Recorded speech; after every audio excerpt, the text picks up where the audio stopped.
Welcome to Classroom 2 Courtroom. Here's your host, Scott Benton. Hey everyone, Scott Benton here. How are you? I'm the host of the Classroom to Courtroom podcast, where we help you easily transition from a law school student into your professional career as an attorney, and where we make the practice of law fun. Now today we're going to answer the question of, do clients always actually know what they want? Do clients always know what they want? Are you a law student or recent graduate waiting for admission to the California bar and eager to gain real-world legal experience? Join the Legacy Lawyers' coveted associate programs in sunny Southern California. Our hands-on spring, summer, and fall programs provide opportunities to dive into high-stakes probate litigation. If you aspire to litigate and thrive in an America First culture that values God, family, and country, we want you on our team. Don't wait, space is limited. Call 714-766-0457 to learn more about this exciting opportunity. That's 714-766-0457. Elevate your legal career with the Legacy Lawyers. Now, ultimately, people are going to start contacting a law firm when they have an issue that comes up that they're not really able to resolve themselves, or that they know it's above their ability to navigate an often confusing legal process in an even more confusing legal environment. So if they want to move forward with their legal objectives, the solution that they often come up with is to contact a law firm that specializes in the area of law that they're looking for representation in. Now, that's where you come in. And that's where you're going to first sit down with the potential client to find out if they have a case that you're able to represent them in. But keep in mind that as the potential client, and I'm calling them a potential client as opposed to a client at this stage in the process, because in theory they haven't really hired you yet or your firm, they're going to begin to tell their story and they're going to explain what they want to accomplish. Now, at this point, there are going to be any number of things that can take place. They might be able to tell you exactly what they're looking for, and they might be able to explain it in detail with a great deal of accuracy.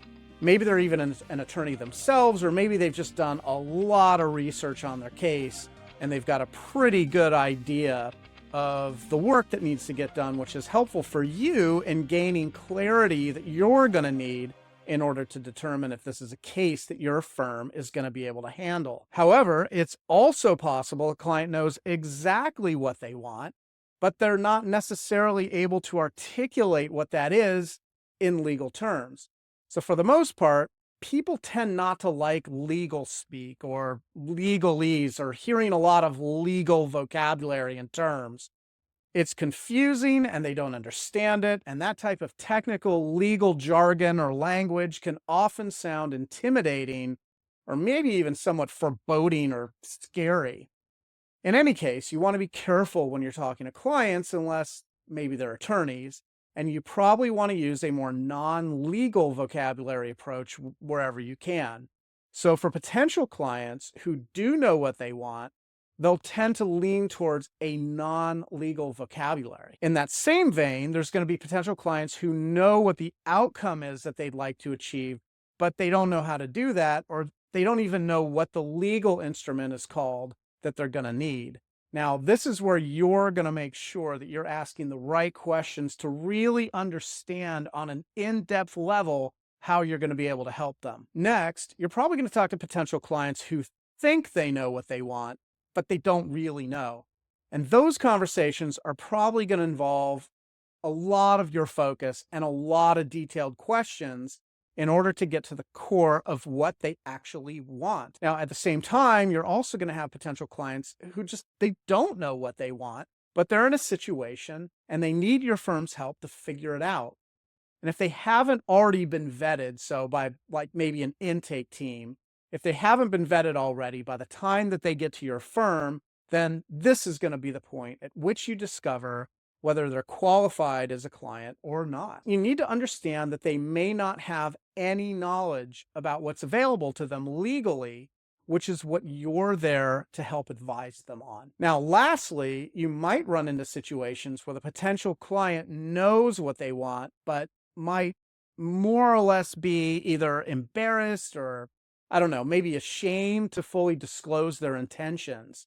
Now, when you first start working with potential clients, or maybe they've hired your firm and they're now clients, working with an attorney might be new and it might be intimidating for them. So there may not quite be a great understanding of how the legal process works, or they may not just really have built up any level of trust with you yet that allows them to really pour out everything that they can and put all of their case facts on the table. Sometimes people are a little nervous or uncomfortable doing that at first. And this is why you want to work on building your relationships with your clients and as quickly as possible, something that we like to refer to on this podcast anyway as instant rapport. That's a skill that on the side you might start to look at developing. How do you create trust immediately? Now, in all of these examples, whether the client knows what they want or doesn't know what they want, it's your job to make sure that you know what they want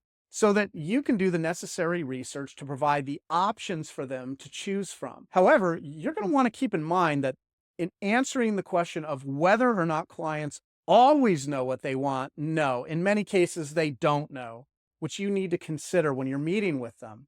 Therefore, whoever the client is that you're working with, and to whatever level that they understand themselves what they want, you need to make sure that you have a high degree of certainty and clarity about their case objectives to provide accurate and outstanding legal services after they've made a decision about how to proceed. Now, as we tend to talk about a lot on this podcast, it's important to not only build a strong relationship with your client, but it's equally as important to dig deep into their case history so you understand it at really a molecular level where their true case objectives become clear and that you understand them as concisely as possible. That way, it's going to help inform your to-do list. It's going to help inform the legal services that you perform. You're going to then bill the client, you're going to get paid, and you're going to start again with that to-do list. But at least your to-do list is accurate, and you're not going to start exploring blind alleys or go off in directions that you shouldn't be going towards,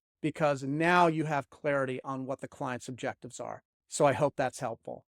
I'm Scott Benton. I'm the host of the Classroom to Courtroom podcast. Thank you so much for listening to our show and listening to this episode. If this is valuable information and you'd like to receive an alert whenever we put out a new episode, you can go to our website. Our website is classroom2courtroom.com.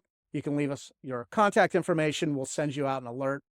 Also, don't forget to share and subscribe. That will also help you to stay on top of all of our newest episodes. And until next time, we hope you'll join us in making the world a better place, one client at a time. Thank you so much. Thanks for joining us on Classroom 2 Courtroom, the podcast designed to help launch your first-time legal career.